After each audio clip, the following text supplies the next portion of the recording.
তো আজকে পড়া হাইপোথাইরয়েডিজম। তো মোর ইন ফিমেল, বেশি ক্ষেত্রে ফিমেলের ক্ষেত্রে দেখা যায় 5:1, এজ হচ্ছে 20 to 30 ইয়ার্স। টাইপস এখানে প্রাইমারি হাইপোথাইরয়েডিজম বা সেকেন্ডারি হাইপোথাইরয়েডিজম দেখা যায়। প্রাইমারি ক্ষেত্রে কি হচ্ছে, প্রবলেম হচ্ছে থাইরয়েড গ্ল্যান্ড অ্যান্ড পিটুইটারি হচ্ছে। এখানে কি থাকে যে থাইরয়েড গ্ল্যান্ডের প্রবলেম থাকে, কিন্তু পিটুইটারি আর হাইপোথ্যালামাস নর্মাল থাকে। মোস্ট কমন কজ যেটা দেখা যায় হাসিমাটো থাইরয়েডাইটিস। ডায়াগনোসিসের ক্ষেত্রে দেখা যায় T3 অ্যান্ড T4 ডিক্রিজ হয়, বাট এখানে কি হয় TRH অ্যান্ড TSH কি হয় ইনক্রিজ হয়। সেকেন্ডারি হাইপোথাইরয়েডিজম, এখানে কি থাকে যে প্রবলেম থাকে পিটুইটারি অ্যান্ড হাইপোথ্যালামাসে। এখানে কি হয় পেশেন্টের ক্ষেত্রে TSH T3 T4 সবই কি হয় ডিক্রিজ হয়।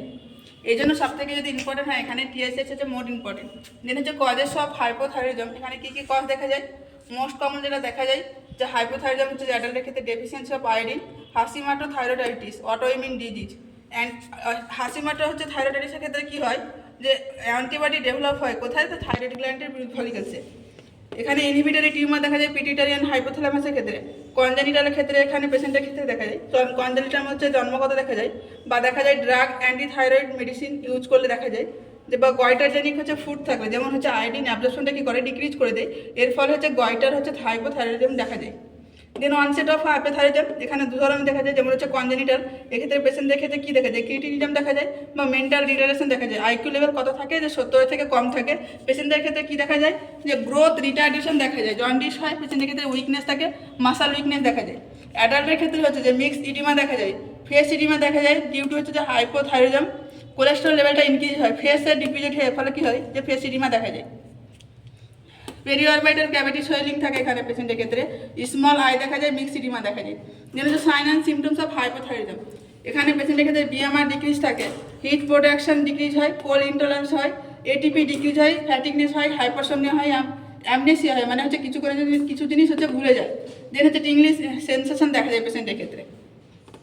হাইপোগ্লাইসেমিয়া দেখা যায়, ওয়েট গেইন হয় পেশেন্টের ক্ষেত্রে, ব্র্যাডিপেনিয়া হয়, heart rate, BP, force of contraction decrease হয়, কার্ডিয়াক আউটপুট ডিক্রিজ হয়।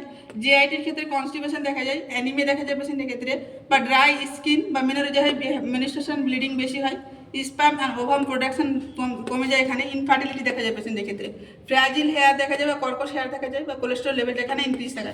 ম্যানেজমেন্ট হিসেবে দেওয়া হয় পেশেন্টকে লো ক্যালোরি বা high liquid and fibre diet, sodium and iodine rich food দেওয়া হয় পেশেন্টের ক্ষেত্রে। মেডিসিন যেটা দেওয়া হয় ড্রাগ অফ চয়েস হিসেবে লেভোথাইরক্সিন একটা হচ্ছে সাইড এফেক্ট থাকে, যেমন হচ্ছে ট্যাকিকার্ডিয়া। এই জন্য পেশেন্টের যখনই মেডিসিনটা স্টার্ট করে তখন পেশেন্টকে কী করা হয় ডেমনস্ট্রেট করে দেওয়া হয় যে কি। তো মেডিসিন হিসেবে ড্রাগ অফ চয়েস হিসেবে কী থাকছে, লেভোথাইরক্সিন আছে। লেভোথাইরক্সিন মেডিসিনে একটা সাইড এফেক্ট দেখা যায়, যেমন হচ্ছে ট্যাকিকার্ডিয়া। এই জন্য পেশেন্টকে যখন মেডিসিন কন্টিনিউ করা হয় তখন ফার্স্টে কী করা হয় যে হার্ট রেট কী করে কাউন্ট করা হয়, এবং প্রত্যেক দিন একই টাইমে একবার করে কী করতে হবে অবশ্যই চেক করতে হবে, সেটা পেশেন্টকে ডেমনস্ট্রেট করে দেওয়া হয়। আয়োডিন সিরাপ দেওয়া হয়, বা কোলেস্ট্রল বেড়ে থাকে ওই জন্য হচ্ছে কোলেস্ট্রল ডিক্রিজ করার জন্য কী দেওয়া হয় যায় স্টাটিনের ড্রাগ দেওয়া যায়, যেমন হচ্ছে অ্যাটোভাস ড্রাগ দেওয়া হয়। সার্জারি করা হয়, থাইরেক্টমি বা হাইপোফাইসেক্টমি। কমপ্লিকেশন হিসেবে দেখা যায় মিক্সড ইডিমা, কোমা পেশেন্টের ক্ষেত্রে দেখা যায়। তো আজকে এই পর্যন্ত।